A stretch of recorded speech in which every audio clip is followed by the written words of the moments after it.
Père, je te rends grâce pour toutes choses. Merci pour la vie, merci pour la santé, merci pour la force, merci pour la protection, merci pour ce temps de partage de ta parole. David dit, ouvre mes yeux afin que je contemple les merveilles de ta Torah. Ma prière est que tu puisses ouvrir nos yeux, que tu puisses éclairer nos yeux parce que tu es la lumière du monde, par l'assistance et par la conduite de ton esprit. Nous avons ainsi prié au nom de Yeshua.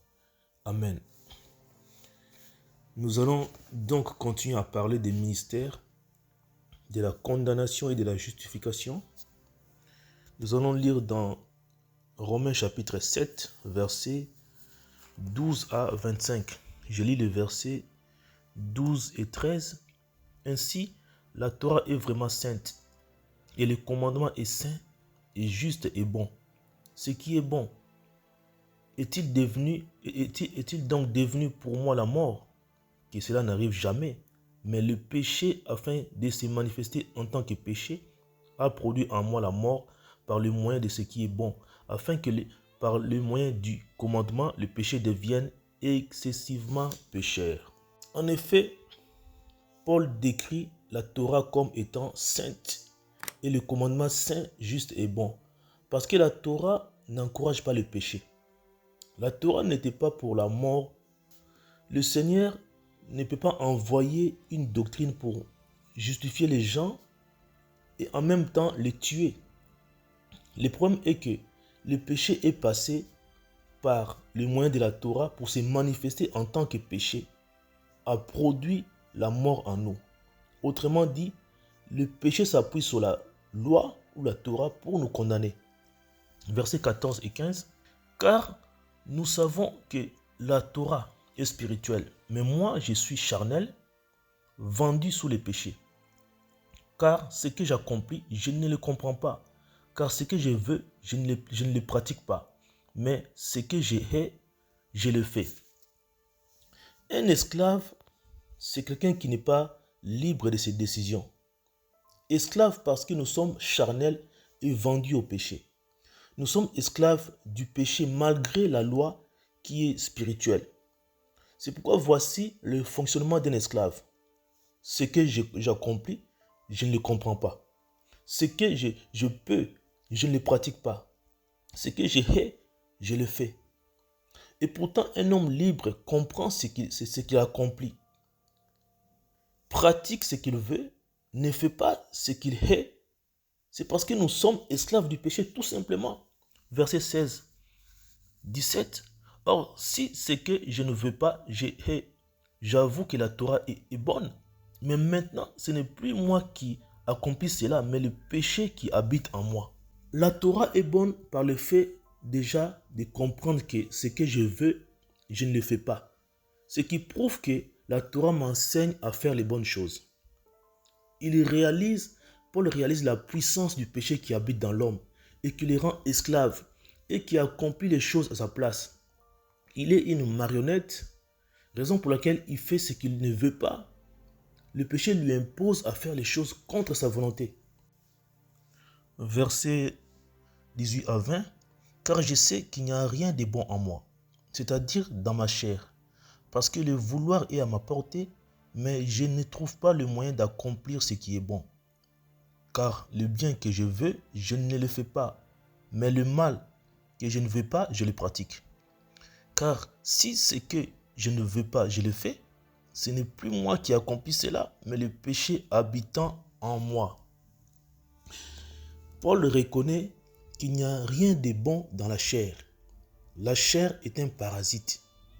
Malgré le vouloir qui est en lui, il lui manque les moyens d'accomplir ce qui est bon. Malgré lui à cause de la chair. La condition d'esclave est que ce qu'il veut, il ne le fait pas, mais le mal qu'il ne veut pas, il le pratique. Si ce qu'il ne veut pas, il le fait, ce qui veut dire qu'il est esclave, parce que ce n'est plus lui qui accomplit cela, mais c'est le péché qui habite en lui. Versets 21 à 23. Je trouve donc cette Torah au-dedans de moi. Quand je veux faire ce qui est bon, c'est le mal qui est à ma portée. car je prends plaisir à la Torah d'Élohim selon l'homme intérieur. Mais je vois dans mes membres une autre Torah qui lutte contre la Torah de ma pensée et qui me rend captif de la Torah du péché qui est dans mes membres.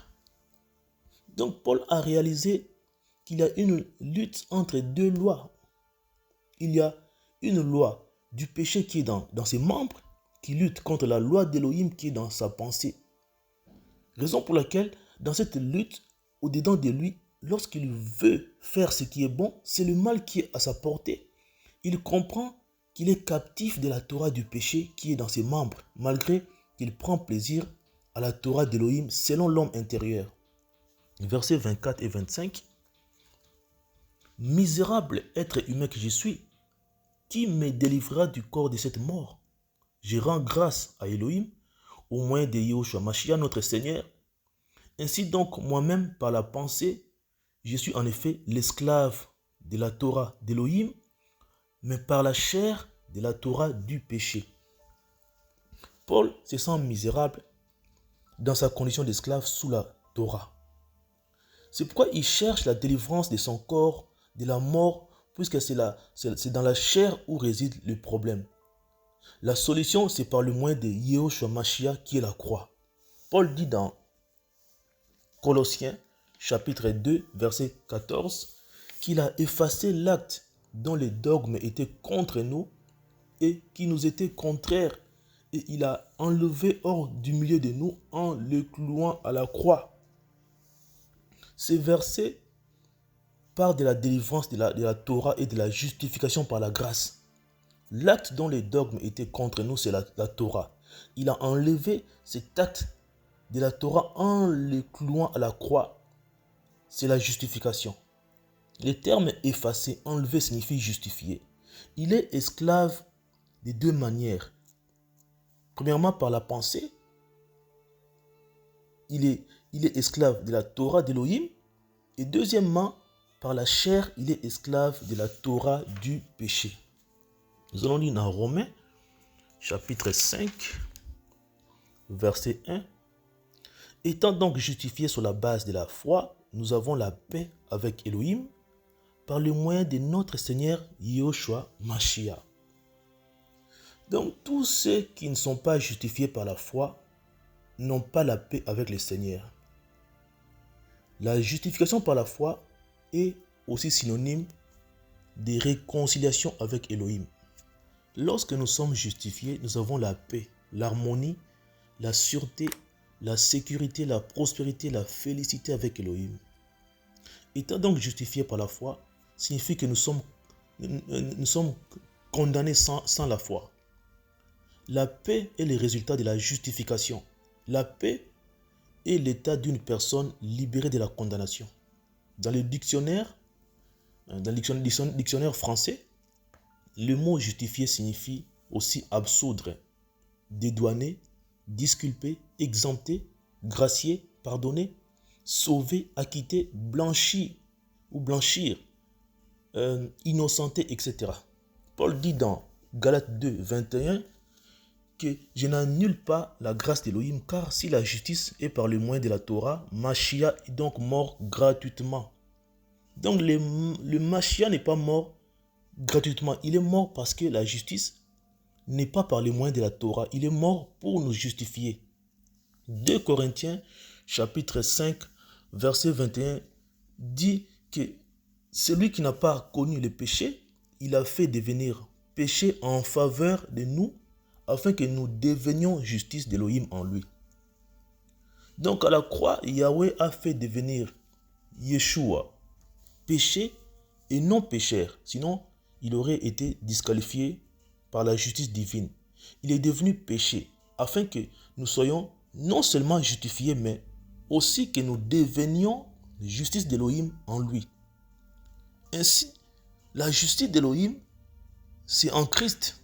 En dehors de lui, il n'y a point de justice. Donc, il s'est identifié au péché de l'homme à la croix pour le rendre juste à cause de la justice divine. Nous allons lire dans Matthieu chapitre 5, versets 17 et 18. commencer par le verset 17. Ne croyez pas que je sois venu pour détruire la Torah ou les prophètes. Je ne suis pas venu pour détruire, mais pour accomplir. Il n'est pas venu pour détruire la Torah ou les prophètes, puisque ce sont les mêmes principes de la Torah que tu retrouves dans la grâce. Personne ne peut détruire la parole. Tous ceux qui ont cherché à le faire, ils n'ont pas pu. C'est pourquoi Psaume 119, verset 89, dit que ta parole est établie pour toujours dans les cieux. Donc la Torah est une petite partie de la parole du Seigneur. C'est ainsi qu'elle ne peut pas être détruite parce qu'elle est établie pour toujours dans les cieux. Verset 18. Amen. Car je vous l'ai dit, jusqu'à ce que le ciel et la terre aient passé, il ne passera jamais de la Torah un iode ou un point jusqu'à ce que tout soit arrivé. Ces versets nous laissent comprendre la toute-puissance de la parole. Avant que le ciel et la terre puissent passer, toute la Torah doit s'accomplir. Même un iode ou un point de la Torah doit s'accomplir. Même un iode ou un point de la Torah doit arriver. Un iode est la plus petite lettre de l'alphabet de l'hébreu. Même un iode est plus puissant que le ciel et la terre. La terre, ou plutôt la Torah impose au ciel et à la terre de ne pas passer avant que toute la Torah s'accomplisse. En effet, il y avait 3 catégories de lois dans la loi de Moïse ou dans la Torah de Moshe. Premièrement, ce sont les lois sociales. Les lois sociales sont toutes ces lois liées aux jours, aux mois, années et fêtes que le Seigneur a abolies et accomplies à la croix. Nous avons par exemple le Shabbat qui est le jour sanctifié par le Seigneur. Et toutes ces fêtes se retrouvent dans Lévitique chapitre 23. Premièrement, nous avons la fête de la Pâque. Il y avait 7 fêtes de Yahweh. Premièrement, c'est la fête de la Pâque. La fête de la Pâque, c'est le sacrifice de l'agneau ou du chevreau qui a précédé l'exode d'Israël. La Pâque représente le sacrifice expiatoire de Yeshua Mashiach qui fut mis à mort le jour même de la célébration de la Pâque. Deuxièmement, la fête des pains sans levain. Durant les 7 jours succédant à la Pâque, les Israélites mangeaient du pain sans levain et commémoraient ainsi la sortie d'Égypte. Notre modèle Yeshua est né à Bethléem, qui signifie la maison du pain. Il est le pain de vie, descendu du ciel, pur et sans défaut. Le levain s'apparente au péché. Troisièmement, la fête des prémices. Au cours de cette fête, les Juifs apportaient aux prêtres des prémices de la moisson d'après l'ordre reçu de Yahweh. Cette fête préfigurait la résurrection du Seigneur Yeshua et des croyants ayant reçu la grâce. Quatrièmement, la fête de la Pentecôte. Fête commémorative du don de la Torah à Moshe par Yahweh sur les monts Sinaï. Les jours où le Saint-Esprit fut répandu sur les 120 disciples, marquant les débuts de la nouvelle alliance. Cinquièmement, la fête des trompettes qui était au début au début de la fête des trompettes, les chauffards retentissaient pour rassembler les fidèles et les convoquer au temple. Tous devraient abandonner les travaux de la moisson pour se rendre à la fête. Cette fête annonce prophétiquement le rassemblement de tous les Hébreux sur la terre d'Israël. Et cette fête symbolise ou bien correspond au rassemblement de tous les chrétiens dans les nuées. Enfin, le rassemblement de tous les élus de la grande tribulation des 4 coins de la terre. Sixièmement, la fête des expiations, Yom Kippour, qui signifie jour de l'expiation. C'est une fête consacrée pour expier les péchés des Israélites. Cette journée se caractérise par un jeûne de 24 heures. Les chauffards sonnaient à la fin du jeûne. C'est à cette occasion, soit une seule fois par an, que le grand prêtre avait le droit d'entrer dans le Saint des Saints avec le sang des animaux pour y faire l'expiation de ses péchés et de ceux du peuple. Et cette fête symbolise la réconciliation des Israélites avec Yahweh. Pour nous chrétiens, Yeshua, grand prêtre selon l'ordre de Melchisédek, a présenté son sang dans le tabernacle céleste une fois pour toutes. Septièmement, nous avons la fête des cabanes ou des tabernacles. C'est une fête qui marque la fin du cycle religieux juif. C'était une célébration rendue à Elohim qui avait pourvu des abris à son peuple pendant la traversée du désert.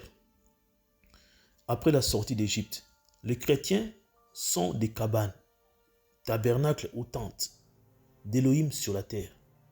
Cette fête sera de nouveau célébrée lors du règne du Mashiach sur la terre ou encore pendant le millénium. Deuxièmement, nous avons les lois cérémonielles ou sacrificielles. Toutes ces lois liées au sang des animaux. À la croix, le Seigneur a aboli le sacrifice des culpabilités, le sacrifice pour les péchés, le sacrifice d'offrande de paix appelé action de grâce. Il a annulé l'Holocauste. Lui-même les a accomplis en se faisant sacrifice, en versant son sang à la croix. C'est pourquoi Jean-Baptiste dit dans Jean 1, 29, lorsqu'il a vu Jésus venant à lui, il dit, voici l'agneau d'Élohim qui ôte les péchés du monde. C'est lui qui ôte les péchés du monde. Donc il s'est sacrifié comme cet agneau qui a ôté le péché du monde à la croix. Ainsi donc, les lois cérémonielles tendaient vers Christ. Le principe du sang est resté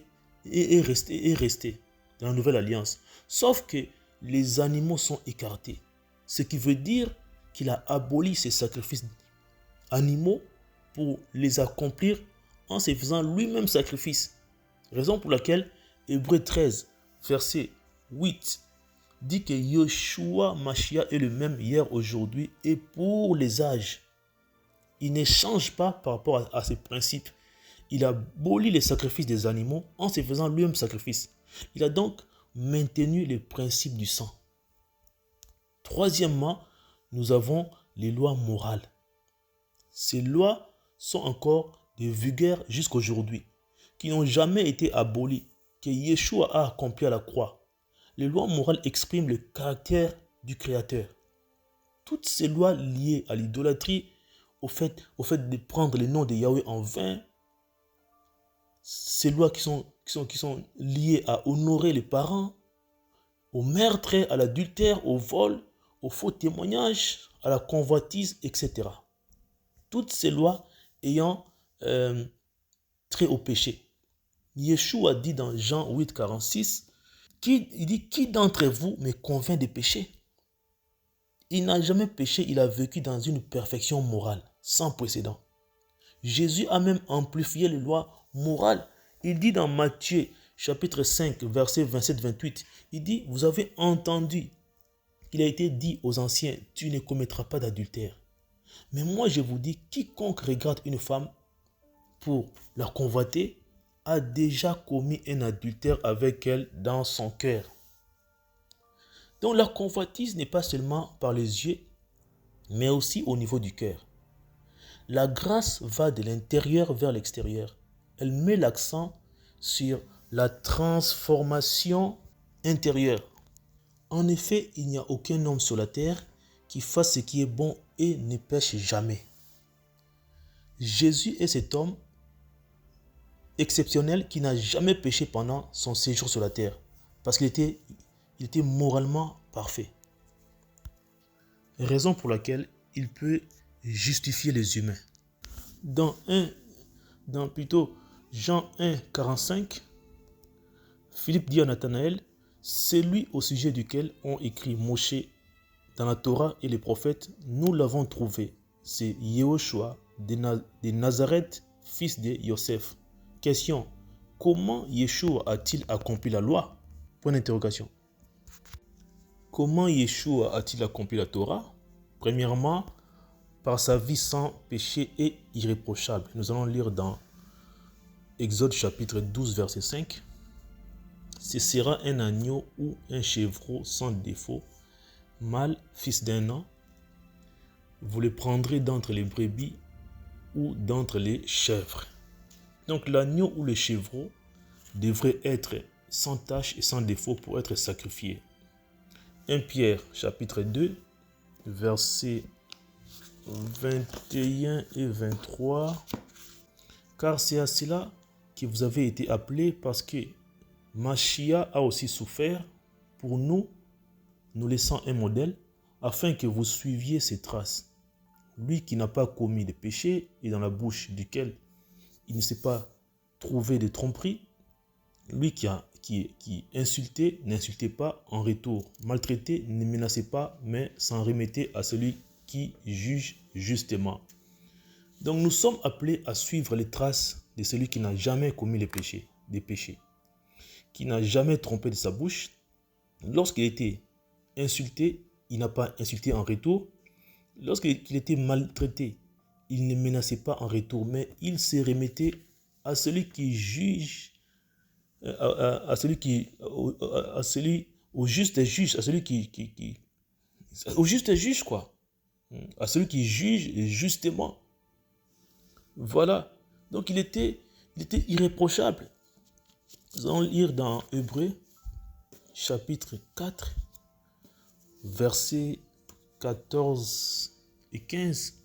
Ayant donc un souverain grand prêtre qui a traversé les cieux, Yehoshua, le fils d'Élohim, retenons notre profession, car nous n'avons pas un grand prêtre incapable de compatir à nos faiblesses, lui qui a été tenté en toutes choses, d'une manière semblable mais sans péché. Donc malgré les tentations, il était sans péché. Il n'a jamais péché. Il était irréprochable. Comment Yeshua a-t-il accompli la Torah? Deuxièmement, il a enseigné et manifesté l'amour. Nous allons lire dans Matthieu chapitre 22, versets 34 à 40. Mais quand les pharisiens apprirent qu'il avait muselé la bouche aux Sadducéens, ils se rassemblèrent dans un même lieu, et l'un d'eux, qui était docteur de la Torah, l'interrogea pour l'éprouver en disant: Docteur, quel est le plus grand commandement dans la Torah? Mais Yehoshua lui dit: Tu aimeras le Seigneur ton Elohim de tout ton cœur, de toute ton âme et de toute ta pensée. C'est là le premier et le grand commandement. Voici le deuxième qui lui est semblable. Tu aimeras ton prochain comme toi-même. De ces deux commandements dépendent toute la Torah et les prophètes. Donc il a enseigné l'amour et il a résumé toute la Torah par deux commandements. Premièrement, l'amour envers les créateurs qui est le premier et le plus grand commandement. Et deuxièmement, l'amour envers son prochain.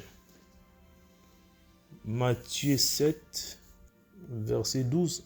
Tout ce que vous voulez que les gens fassent pour vous, faites-le de même pour eux, car c'est la Torah et les prophètes. Tout ce que nous voulons que les gens fassent pour nous, c'est l'amour. C'est ce que nous devons aussi faire pour eux. Romains chapitre 13, verset 8 à 10. Ne devez rien à personne, excepté de vous aimer les uns les autres. Car celui qui aime les autres a accompli la Torah. En effet, tu ne commettras pas d'adultère, tu n'assassineras pas, tu ne voleras pas, tu ne diras pas de faux témoignages, tu ne convoiteras pas. Et tout autre commandement se résume dans cette parole: tu aimeras ton prochain comme toi-même. L'amour ne fait pas de mal au prochain. L'amour est donc l'accomplissement de la Torah. Donc aimer, c'est accomplir la Torah. Parce que si tu aimes ton prochain, tu ne commettras pas d'adultère avec sa femme, avec son mari, ou bien d'adultère contre ton mari ou bien contre ta femme. Si tu aimes ton prochain, tu n'assassineras pas. Si tu aimes ton prochain, tu ne voleras pas. Si tu aimes ton prochain, tu ne diras pas de faux témoignages. Si tu aimes ton prochain, tu ne convoiteras pas ta femme ou son mari. Donc aimer, c'est accomplir la Torah. Galates 5, 14. Car toute la Torah est accomplie dans cette seule parole: tu aimeras ton prochain comme toi-même. Donc la Torah, c'est l'amour. Jacques, chapitre 2, verset 8. Néanmoins, si vous accomplissez la Torah royale, qui est selon l'écriture, tu aimeras ton prochain comme toi-même, vous faites bien. Donc l'amour est la loi et la Torah royale. Nous avons son entrée à Jérusalem sur un âne, Zacharie 9, 9. Réjouis-toi grandement, fille de Sion, crie de joie, fille de Jérusalem. Voici ton roi vient à toi, juste, sauveur, humble, monté sur un âne, le fils d'une ânesse. Nous avons aussi la trahison par un de ses proches. Psaume 41, verset 10. Même l'homme avec qui j'étais en paix, qui avait ma confiance et qui mangeait mon pain, a levé le talon contre moi. Nous avons la trahison par une somme. Sa trahison par une somme d'argent. Zacharie chapitre 11, versets 12 et 13. Je leur dis, si cela est bon à vos yeux, donnez mon salaire, sinon cessez. Alors ils pesèrent pour mon salaire 30 pièces d'argent. Yahweh me dit, jette-les au potier, c'est prix honorable auquel ils m'ont estimé. Alors j'ai pris les 30 pièces d'argent et je les jetai dans la maison de Yahweh pour le potier. Nous avons sa première prédication dans la synagogue, Ésaïe chapitre 61, versets 1 et 2. L'esprit d'Adonai Yahweh est sur moi, car Yahweh m'a oint pour porter la bonne nouvelle aux malheureux. Il m'a envoyé pour guérir ceux qui ont le cœur brisé, pour proclamer aux captifs la liberté et aux prisonniers l'ouverture de la prison, pour publier une année de grâce de Yahweh et les jours de vengeance de notre Elohim, pour consoler tous ceux qui mènent le deuil. Nous avons aussi son abandon par ses disciples. Zacharie 13, verset 7. Épée, réveille-toi contre mon berger et sur l'homme fort qui est mon compagnon. Déclaration de Yahweh Tsevaot, frappe le berger et les brebis seront dispersées et je tournerai ma main vers les faibles. Il a aussi été accusé par des faux témoins. Psaume 35, verset 11. Des faux témoins s'élèvent contre moi. On m'interroge sur ce que j'ignore. Des crachats sur son visage. Ésaïe 50, verset 6. J'ai exposé mon dos à ceux qui me frappaient et mes joues à ceux qui m'arrachaient la barbe. Je n'ai pas caché ma face aux insultes et aux crachats. Il serait aussi muet devant ses accusateurs. Ésaïe 53, verset 7. Opprimé et humilié, il n'a pas ouvert sa bouche, semblable à un agneau qu'on mène au massacre, à une brebis muette face à ceux qui l'attendent, il n'a pas ouvert sa bouche. Il serait crucifié avec les malfaiteurs. Ésaïe 53, verset 12.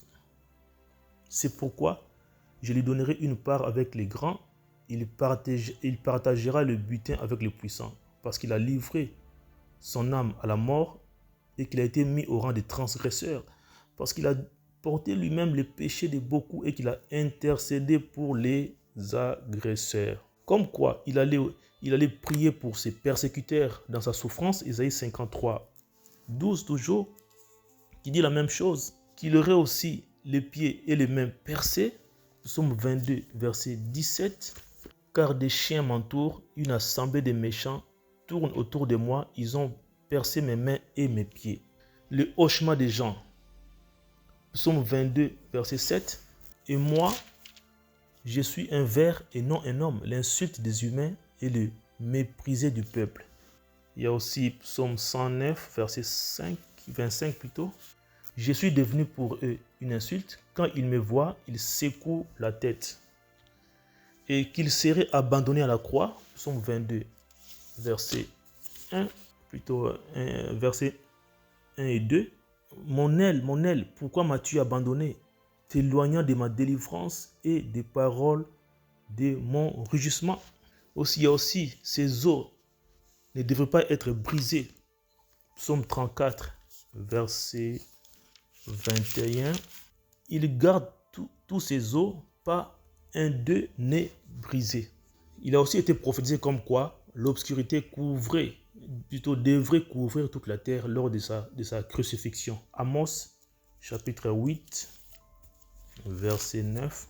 Il arrivera en ces jours-là, déclaration d'Adonai Yahweh, que je ferai coucher le soleil à midi et que j'obscurcirai la terre en plein jour. Donc, toutes ces choses ont été prédites entre 400 ans auparavant et 2000 ans auparavant. Yeshua dit dans Luc chapitre 24, verset 44, « Ce sont ici les paroles que je vous disais lorsque j'étais encore avec vous, qu'il fallait que fût accompli tout ce qui est écrit de moi dans la Torah, de Moshe, dans les prophètes et dans les psaumes. » C'est comme ça que nous venons de voir l'accomplissement de quelques prophéties concernant le Mashiach annoncées dans la Torah, les prophètes et les psaumes.